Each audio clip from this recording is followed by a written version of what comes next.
nagtatanong bakit wala na tayong upload. So mahigit isang linggo na, no? Kasi ang bala ko talaga ay hihinto na po tayo sa pag-explore, sa pag-vlog. So sa nangyari ngayon mga kaidol, no? So napakaraming nag-request sa atin. So gaya ng dati na nagagalit na yung iba mga kaidol, no? Kasi wala natin ginawa. Kasi alam natin na may nangailangan po ng tulong sa atin mga kaidol, no? So hindi na talaga na naintindihan mga kaidol. Kasi dito po sasabihin ko po sa inyong lahat, maraming nagtatanong sa Blackwater. So ang Blackwater mga kaidol, sa totoo lang po, nagkita kami ni Pulahan, bumalik ako sa bundok kasi may nagpaalam sa kanya na hindi na ako mag-explore, so hindi ko na kailangan. So binalik ko sa kanya mga kaidol, no? Yung Blackwater at saka yung pana na binigay na sa akin. Kung naalala niyo yung isang kwintas na pulang kwintas mga kaidol, no? Yung pulang agimat mga kaidol, binalik ko na sa kanya lahat. Ako po nagpapaalam sa kanya na hinto na po ako sa pag-vlog. Kaya ito nakita ninyo na mahigit 8 araw na po na wala tayong upload. Pero yung iba mga kaidol, no, nakaintindi po sa atin. So ako po nagpapasalamat sa mga solid supporters natin na nakaintindi, kasi paliwanag natin sa kanila. So ito yung dahilan. Kasi sa totoo lang mga kaidol, ako po hinto na talaga sa pag-vlog, kasi po para may sikaso ko na po yung aking pamilya at mawala na po yung kaba nila habang ako'y mapunta sa bundok. Pero yung iba mga kaidol, yung ibang mga supporters, talagang hindi po nakintindi po sa ating sitwasyon. Kagaya ngayon, may isa po tayong kasamahan na nangailangan ng tulong. So nakita natin may nag-PM sa atin na si Isjanter Siruan ay nabaril at may sugat mga kaidol, no? Yung iba nagagalit kasi bakit daw hindi ako nakita na nag-explore, nag-upload na tutulong sa kay SG. So yan, nagagalit yung iba. Maraming nagagalit sa atin mga kaidol.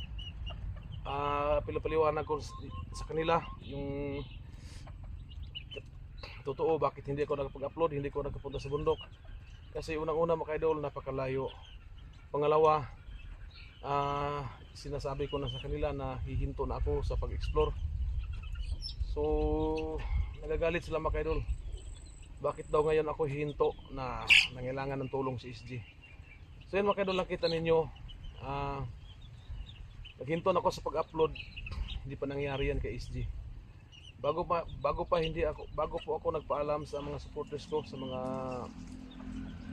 solid supporters ko, no, na nag-PM sa akin bakit yung unang araw pa hindi ako nakita nila na wala na akong upload. Itinatanong nila sa akin, idol, bakit wala ka ng upload? So inano ko sa kanila, in-explain ko sa kanila. So yan idol, ako po hinto na po sa pag-upload, hinto na po ako sa pag-vlog. So maraming nag-PM sa atin. So yan, ni-replyan ko. Yung iba tumatawag, yung iba tinatawagan ko sa ito kasi nagtatanong wala na akong upload, kaya tinatawagan ko sila. Yung iba tumatawag sa akin, marami yung tumatawag sa atin. In-explain ko sa kanila, so nakaintindi sila po mga kaidol. So may mga ano pa rin mga kaidol, may mga supporters pa rin na nagagalit. Pinagsabihan tayo ng hindi maganda, wala nating utang ng loob, bakit hindi tayo tumulong kay SG. So piliwaliwanag ko sa kanila mga kaidol, no? Kasi binabalik ko yung nangyari, yung tumutulong sana tayo kay Kuya Buds, kaso lang naubusan tayo ng gas doon sa bundok. So yung iba nagagalit, bakit daw ako pumunta, nakulang ako sa gas. So sinabi ko sa kanila, so maraming nakakita sa ating pag-upload, sa una nating upload bago tayo pumunta kay Kuya Buds. In-explain ko sa kanila na ito, sinusunod ko lang yung mga request na nagagalit sa atin kahit anong mangyari. tutuloy pa rin tayo. Nagsabi pa nga ako noon na sana po abot yung gas natin kasi kulang na yung budget natin kasi hindi madali na kumuha tayo ng budget, kumuha tayo ng pambili ng gas kasi alam po natin sa panahon ngayon napakamahal po ng gas. Yung iba napaka ano talaga mga idol, napakatigas, napakahirap pong makaintindi kasi ang gusto nila, anong gusto nila, kaya kung yung ang gusto nila dapat susunod ka. Pag magsabi sila na idol tulungan mo si ano, punta ka doon, gusto nila makita ura-urada, doon tayo pupunta kaagad kasi yun ang gusto nila. So hindi nila alam na napakahirap. Unang-una, kuha tayo sa budget. Kung kapos tayo sa budget, hindi pwede pong kukuha lang tayo sa bayan ng gas. Sabi natin doon sa namimili ng gasolina na kuha ko ng gasolina kasi pupunta ako. Hindi po tayo pwede hindi magbayad. So ayan po yung dahilan mga idol. Ngayon, tapos na yun. Ngayon, may bago na naman mga idol. Grabe yung mga sinasabi nila. Wala daw akong kwenta. Wala daw akong utang na loob kasi hindi ko tinutulungan. Hindi ko pumunta. Hindi man lang ako tumulong kay SG. Hindi na pupuntahan. So yan mga idol. Sa totoo lang po, galing dito sa amin, halos yung mga ano ninyo, pinakita ninyo yung location. Alam ko po na napakalayo. Hindi bababa sa 4 oras kung biyahe natin papunta doon sa location. Ang una nating problema daan yung ano natin, yung panggas kasi siguro akala nila siguro na ano, marami tayong pera kasi nagbo-vlog tayo. So makita niyo naman siguro yan sa mga upload ng mga hunters. So hindi pa nakakalam no kasi nasa isip ng iba yung mga supporters na nagba-vlog tayo, marami tayong pera, kahit anong gusto, kahit anong bili natin makabili tayo. Hindi po pwede, hindi po ganyan po, napakira po. Makikita po natin sa mga views sa bawat upload doon ng mga hunters. Kaya siguro hindi lang to sa akin nangyari, siguro mga idol no? Marami naman siguro kayong nire-request ng mga hunter, lalong-lalo na may ipatutulungan kayo na hunters na support, mga idol ninyo na sa tingin niyo yung hunters na yan, kailangan yan ang makakatulong, malaking tulong yan, i-request niyo, papuntahin niyo kaagad. Siguro kung hindi ako nagkakamali, unang problema namin mga hunters, yung expenses namin, yung panggas namin, yung pangkain namin sa bundok mga kaidol. So grabe talaga. So sana po maintindihan po ninyo. Ngayon napakarami pong nag-request sa atin. Ang dami pong nagagalit sa akin mga kaidol sa tutulang po no? Kasi hindi ko na talaga malunok yung mga sinasabi nila sa akin. Siguro hindi mga supporters yan sa mga hunters na nakita nila na kailangan ng tulong. Kaya ako yung ibang hunters yung parang pinagkugtungan ng galit nila kasi nakita nila na binugbog, may sugat na hindi nila tayo nakita doon na nagpunta sa bundok. So hindi man kami nakapunta sa bundok, may dahilan yan mga kaidol. Sana po magtanong kayo, ano bang dahilan, bakit hindi ka nakapunta doon, nag-request ako sa iyo, bakit hindi kita nakita nga nag-upload na papunta sa location kung saan yung hunters na i-request ko na tutulungan mo. So yan lang po sana yung gusto ko, sana magtanong kayo kung ano yung dahilan. Kasi ang unang problema talaga namin dito, yung panggas talaga yung problema namin. Kasi napakalayo yung location. So sa pangalawa, yung dahilan hindi ako nakapunta, ang unang dahilan yung panggas ko. Pangalawa, tinoturn over ko na po yung Blackwater kay Pulahan. At saka yung agimat na binigay na sa akin kasi hindi ko malunok yung sinasabi ng mga supporters na wala raw akong kwenta kasi hindi ako tumutulong man lang pero hindi nakaabot. So, hindi nila alam kung ano yung dahilan kasi napakahirap po yung pagsabihan po tayo ng ganyan kasi kami po dito naghihirap gumagawa ng paraan para makapunta para masunod lang yung mga request ninyo. So hindi ko po yun kinikwenta sa inyo, no? Kasi ako po yung nagpapasalamat din sa inyo kasi alam ko nanonood kayo sa aking mga video. So nagpapasalamat din po ako sa inyo kasi sa tingin ko naka-message kayo ng ganyan kasi nanood kayo sa aking mga video. So ako po yung nagpapasalamat din po sa inyo, no? So sana po maintindihan ninyo. Kagaya ngayon, marami po nag-request sa atin. So ako na sana hihinto sa pag-explore. So maraming nag-ano sa atin, nakikiusap na Johnny, bago ka man lang maghinto sa pag-vlog, isa lang request po namin, tulungan mo si SJ pagkatapos pwede ka na huminto. So ako po kagaya ngayon, susundin ko yung mga request ninyo.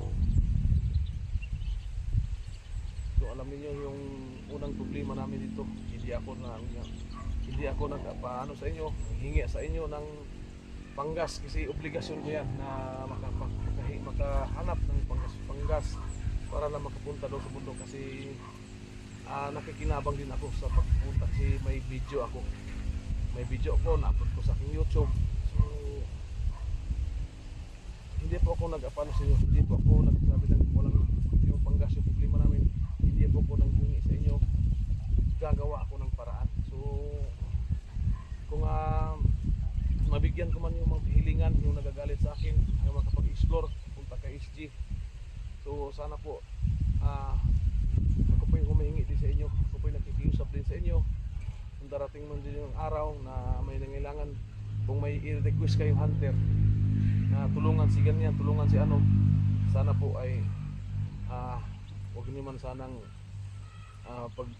huwag naman sana kayong mag-message ng hindi maganda gaya ng mini-message sa akin ngayon na talagang hindi ko lubos maisip na kung bakit ako nakatanggap ng ganitong message na wala naman akong ginawang masama. So para sa isang hunters, masakit din po na pagsabihan tayo ng ganito, ganyan, na wala tayong nagawa, wala tayong kwenta, wala tayong utang na loob. So alam ko po yung nararamdaman ninyo na talagang gusto ninyong ma-rescue at maligtas yung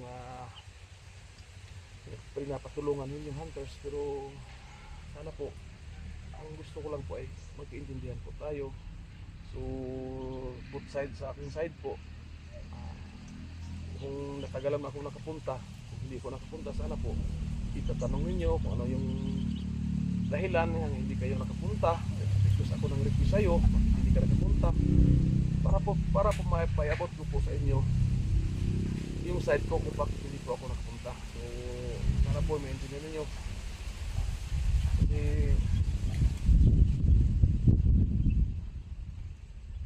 ako lang yung masusunod, no? Hindi ko lang mag-isip-isip ko na i-delete ko na yung yung messenger ko, yung Facebook ko, para hindi na ako makatanggap ng message na sa akin ay hindi po maganda, sakit po para sa akin kasi sa ng iba, sa tingin ng iba madali lang po makapunta. So, sa tingin ko po ang gusto nila sila talagang gusto nila parang ang yung hunters parang hawak nila sa liig kung ano yung ipapagawa sa kanila, susunod, parang nire-remote na nila ba, hindi naman nila alam, hindi nila aalamin kung ano yung dahilan. Kagaya ngayon, kanina, grabe kagabi pa, grabe yung mga message sa akin, nagagalit pa sila kasi may iwas daw ako, hindi nyo lang naintindihan, hindi nyo lang alam kung ano yung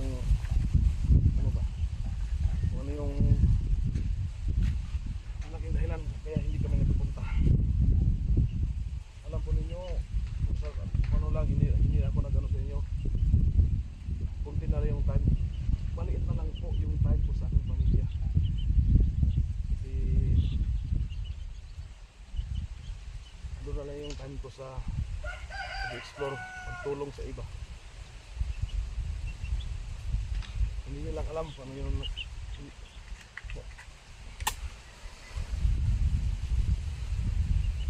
hindi nga kayo nakikita ng sinishare ko yung problema ko dito sa social media, ano yung kaganapan sa loob ng aking pamilya, anong nangyari, may nangyari, wala, hindi po ako na ganyan kasi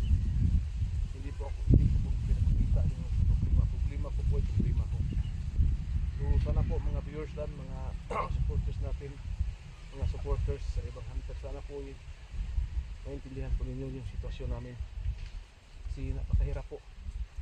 So gaya ng sinabi ko kanina, na hindi lang po siguro ako yung nakaranas na nag-request. Ang unang problema talaga ng hunters yung panggas, yung pangkain, kasi mahirap lang po kami dito. Talagang gumagawa kami ng paraan. Kagaya ngayon, mahal yung gas, hindi basta-basta yung, hindi madali mangutang kasi malaki yung puhunan ng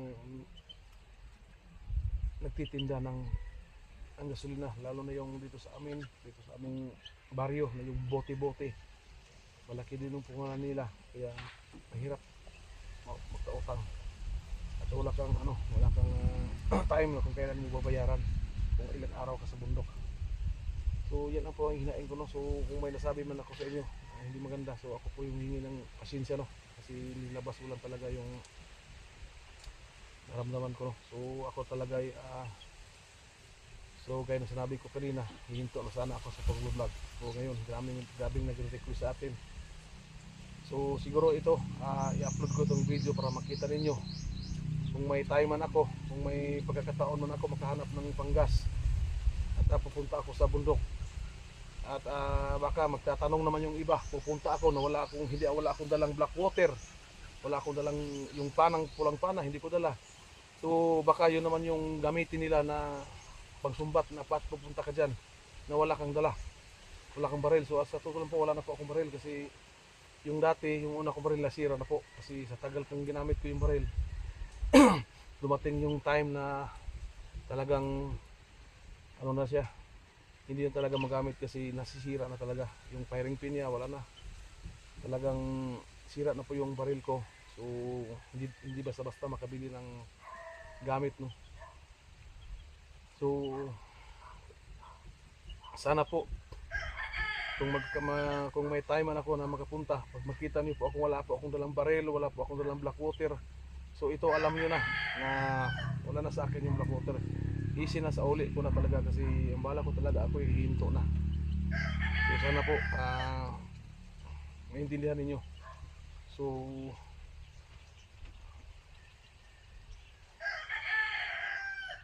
nahati yung ano ko dito, plano ko dito kasi bago surog ako pupunta kay SJ.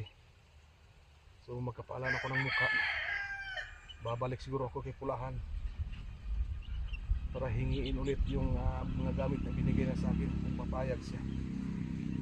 Kasi yung nakarang araw lang pumunta ako kay Pulahan, hindi na ako nag video, binigay ko sa kanya yung mga agimat, yung black water kasi sa kanila yon, black water, agimat, at saka yung banang pula binigay ko sa kanya, sinauli ko sa kanya kasi alam ko po na baga makikita siya ng hunter na pwede niyang pagbigyan, ibigay niya yung mga gamit na yan kasi napapakinabangan pa ng iba. Kaya siguro hanap ako ng paraan ngayon na makapunta, sikapan ko na makahanap ng panggasolina para yung mga iba, yung para mabigyan ko yung hilingan ng karamihan na nagalit sa akin. Hindi basta-basta, hindi madali. Akala nila madali lang yung trabaho namin. Kaya nag-video ako ngayon dito, i-upload ko sa YouTube para makita ng mga supporters ng dahilan kung bakit hindi ako nakapag-upload walong araw na. Ngayon ko lang sinabi na hinto na ako, pero grabe yung grabe yung binabalik sa akin ng mga message ng mga supporters. Wala daw akong kwenta, grabe, halos hindi ko makain yung mga ano nila. Masakit isipin pero wala tayong magagawa kasi choice nila yan eh. Kaya gagawa tayo ng paraan kasi ano talaga, yung unang problema talaga ng mga hunters, yung panggas talaga yung problema kasi ngayon napakamahal po ng gas. Sana po maintindihan ninyo yung kalagayan namin mga hunters. Siguro hindi lang ako, siguro yung hunters na pinagsabihan nila ng ganyan, siguro grabe Kasi yun ang problema talaga ng mga hunter, lalong lalo na sa pagbiyahe, pagpunta sa bundok. Kasi yung bundok namin dito malayo talaga. May nagbigay sa atin ng location ni ESG. So hindi bababa sa 4 na oras yung biyahe yun. Hindi bababa sa 4 na oras yung biyahe natin para makapunta tayo.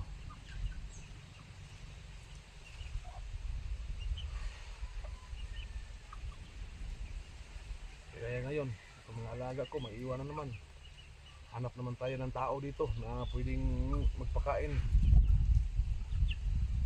umaga at hapon. Mag-apakain sa ating mga alaga. Gastos naman tayo, hindi man tayo pwede na pakiusap lang sa kapitbahay na pakainin mo yan. Hindi natin alam kung ilang araw tayo. Pag maubos yung pagkain na iniwan natin sa ating pamilya, sa ating mga alaga, pag naubos, wala tayo dito. Diskarte yung iwan natin, pagbalik natin, may problema tayo, may bayarin tayo kasi ito, ganyan. Kinulang yung budget na iniwan mo. Ganyan po mga kaidol, hindi po madali para sa amin mga kaidol. So yung iba, grabe yung iba makarequest, ura-urada. Kailangan pag-request nila ngayon, wala lang isang oras, ayan, nakita na nila, andun ka na. Sinusunod yung request mo. Pag may nangyari sa'yo, yun sa pag-explore mo, pagsabihan ka pa na nga, ayan, tuloy na pala mo kasi kumpiyansa ka, hindi ka nagtingin-tingin sa kabila. Ayan, nabihag ka. Sabihan ka pa na yan, bagay sa'yo. Yung mga nag-request sa atin mga kaidol, no? Tinitingnan ko yung mga pangalan. Ang lalo sa comment. Pag may nangyaring masama sa'yo, yan pwede mag-comment na hindi maganda. Yan ang bagay sa'yo kasi tanga-tanga ka. Hindi ka nag-iisip. Pero kung isipin natin, kung isipin niya, ako yung nag-request, kami yung halos lahat kami nag-request, yan ang nangyari sa kanya. Pagsabihan niyo pa ng ganyan, so hindi naman siguro pantay mag-ano. Yung iba siguro nag-request para mapahamak tayo, para may ipas sila ba. Wala tayong magagawa kasi yun ang utak nila. So ayan, kahit ganyan ang mga minamessage na sa akin, gagawin ko pa rin yung mga message, mga request niyo. Gusto ko lang dito sabihin sa inyo sa susunod, huwag naman sigurong ganyan. Kung mag-request kayo, ilagay niyo sa tama. Pag-iusapan ninyo, hindi niyo nakita na pumunta sa location na gusto niyo papuntahan, tanongin ninyo mabuti. Idol, sir, ano bang nangyari? Ba't hindi ka nakapunta? Anong dahilan? Ito paliwanag namin. Hindi kayo ura-urada kayong nag-request. Tapos kung hindi nyo nakita, ayan, mag-message kayo hindi maganda. Mahirap para sa amin, no?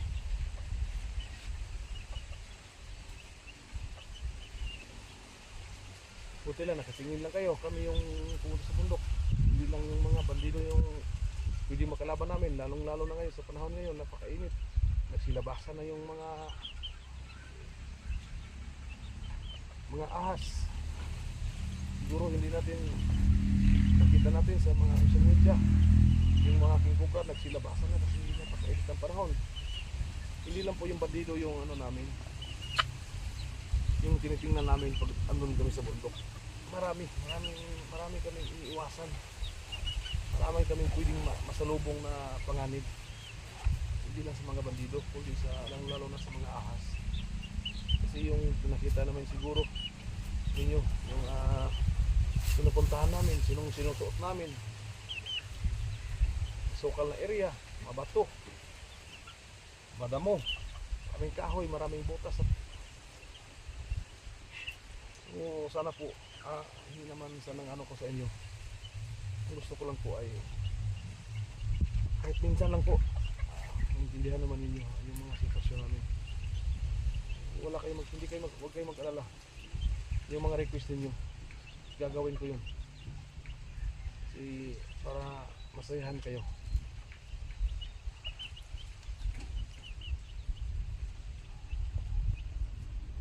Hindi lang ako mag-ano sa inyo, hindi lang ako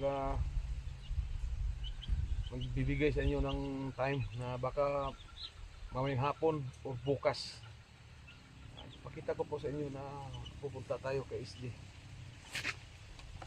So, ang gusto ko lang, video ko ngayon. Sa susunod, huwag naman sagot kayong ganyan na ora-orada kayong magagalit sa aming mga hunters. Kung hindi na susunod yung gusto ninyo. Hindi po madali. Ngayon, maghanap tayo ng paraan para makakuha tayo ng panggas. Ibigay ko po sa inyo yung mga request ninyo. Maraming nag-message sa atin, maraming nag-request. Kung sino yung nag-request, idol, yun ang ano mo, magpakarga ka ng gas sa kanya. So, hindi ako ganyan. Obligasyon ko rin yun na. Pero gagawin ko yung ano, ako po'y hanap ng paraan. Maraming siguro kung yung mga upload ko nakita ninyo siguro, no, kung nagbasa kayo sa comment, maraming nagme-message na kung sino yung nag-request, yun ang hingian mo ng panggas. So hindi ko ganyan, hindi po ako manghingi, wala po akong hiningian, hindi po ako manghingi sa inyo. Hindi po ako manghingi ng gas kasi obligasyon ko yan. So sana naman po kahit kunti lang maintindihan po ninyo yung sitwasyon. Yun lang po yung ano po, kung matagalan man, sana po maintindihan po ninyo. Yan lang po yung ano po, concern ko po sa inyo. So maraming salamat po, no. So sa nakapanood po ng video ito, ako sana hihinto na, pero kami po nag-request, halos lahat, halos inaway na po tayo, no, kasi ngayon po daw ako maghinto na kailangan ng tulong.